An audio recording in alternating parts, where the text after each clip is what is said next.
예, 남정욱입니다. 오늘은 주식회사 대한민국 연대기라고 해서요. CEO 박정희의 망해가는 회사 살리는 법인데 사실은 망해가는 회사가 아니고 망한 회사였는데 이런 얘기를 했어요. 5.16 쿠데타 한 다음에 불탄 집을 이렇게 접수한 것 같다고. 그 정권을 잡고 싶었는데 정작 정권을 잡고 보니까 이건 해도 해도 너무한 거예요.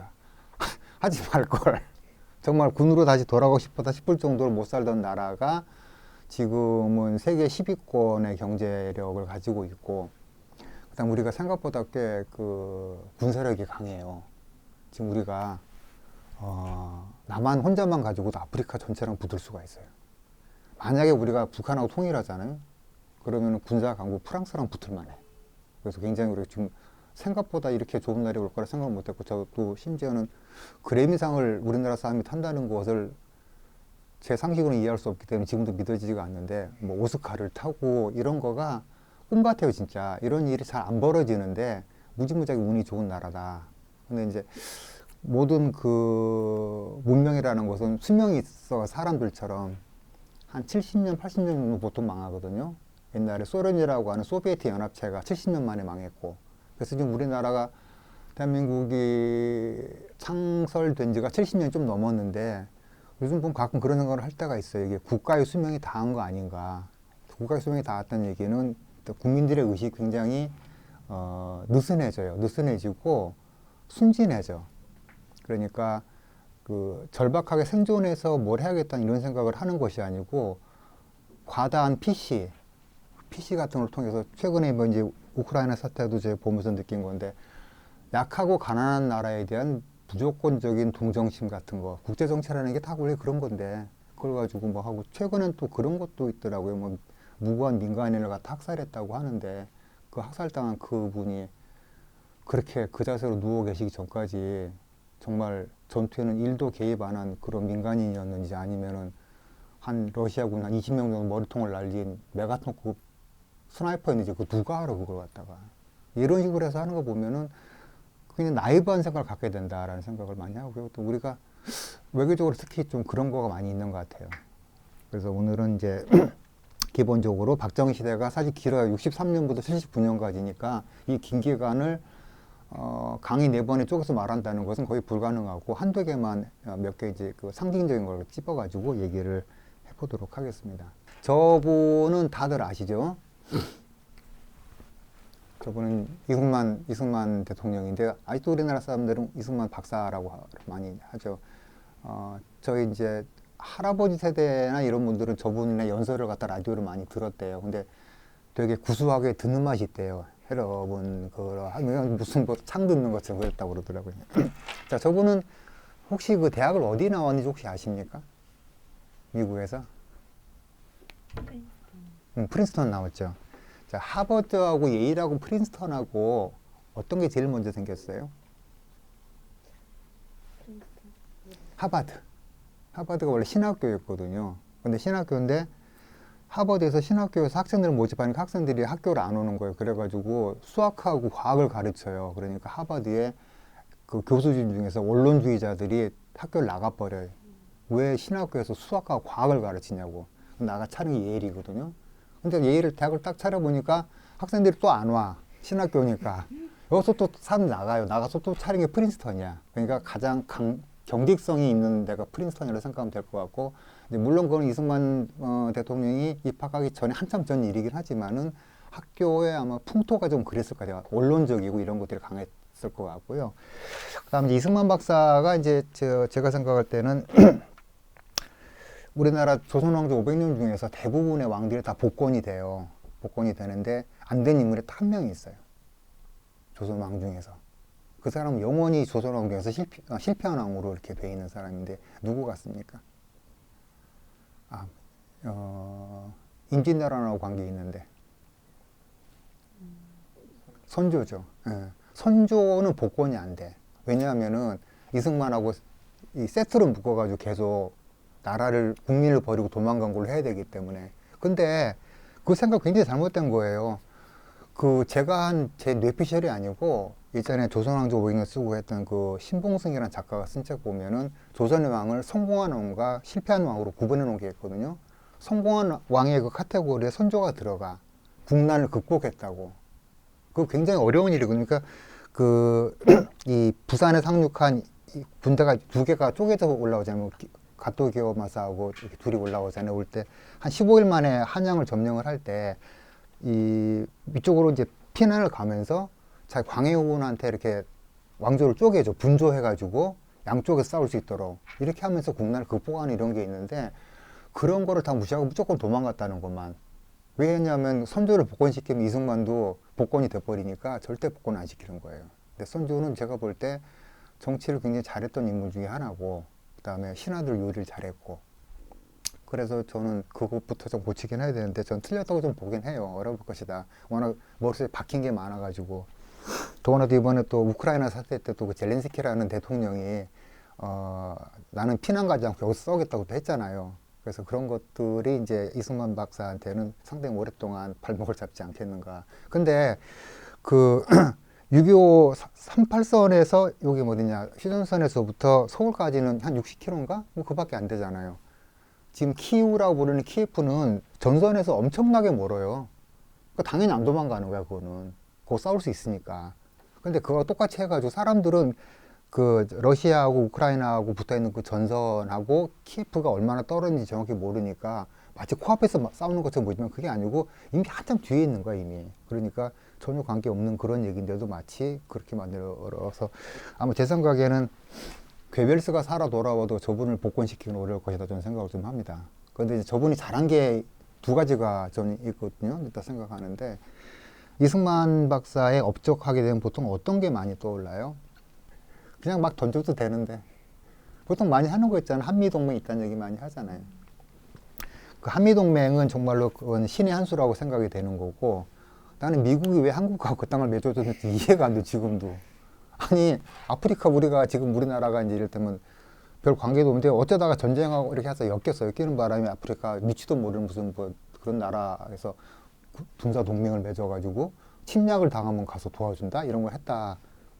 미친 거죠. 정상이 아닌 거지. 그러니까 이 양반이 이승만 박사 그때 이제 어떤 걸 했냐면은 사실 6.25 전쟁이 3년을 했는데 3년 중에서 실제로 싸운 거는 1년만 싸우고 나머지 2년 동안 계속 휴전회담을 해요. 휴전을 하는데 제일 거기서 복잡한 문제가 포로를 석방하는 문제였거든요.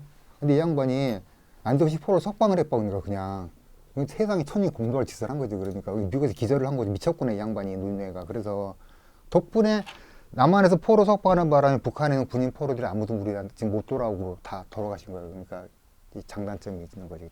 좋은 점과 나쁜 점. 그러니까 국군 포로 가족들한테는 저분이 필생의 진짜 원수가 되는 그런 거 다름없지. 교환을 해야 되는데 남한의 포로를 다 석방해 버렸으니까. 한미동맹이라는 거는 우리가 세계사 공부를 하게 되면 항상 동맹이 기본이거든요. 모든 그 세계 정세의 기본은 내가 누구랑 동맹을 맺어가지고 누구하고 싸우느냐. 그래서 그 다 아시겠지만 유럽에서는 항상 그렇잖아요. 그 하나가 세질라고 그러면은 프랑스가 세질라고 그러면은 독일하고 영국이 한 편을 먹고 독일이 세질라고 그러면은 러시아랑 영국이 한 편 이런 식으로 해서 계속 견제를 하잖아요. 이런 것들이 기본이기 때문에 동맹이 없는 나라는 사실은 없어요, 거의. 우리가 아는 모든 제국들은 다 동맹이야. 그러니까 알렉산드로스도 그 당시에 동쪽으로 가장 멀리 간 사람인데 이 사람도 테베라고 하는 테베 동맹이라는 걸 했던 사람이거든요. 동맹군을 끌고 혼자 간 게 아니에요. 그런 건데 저분은 정치학 공부를 했잖아. 그러니까 인류 역사가 어떻게 흘러가는지를 아시는 거예요. 그래서 동맹만이 살게 돼서 여기서 우리나라가. 근데 저분이 하필이면은 일본을 또 그렇게 싫어하네. 그래가지고 일본하고 동맹을 맺을 수는 없잖아. 근데 마침 6.25가 터져준 거죠. 그래가지고 이번 기회에 미국하고 손을 잡아야겠다라는 생각을 했던 것 같고요. 대한민국 왜 잘 살게 됐을까 그러면은 사실 답은 되게 간단해요. 잘 살기 위해서는 잘 사는 나라 옆에 붙어 있어야 돼요. 못 사는 나라 이렇게 맨날 붙어 있어봐야 계속 못 살아요. 나는 아프리카 어떤 사람들이 어떤 나라가 우리나라만큼 부전하지 않아서 못 산다고 생각 안 해. 부자 옆에 나라 붙어 있는 게 잘 사는 거거든요. 그러니까 저분의 목표는 그거예요.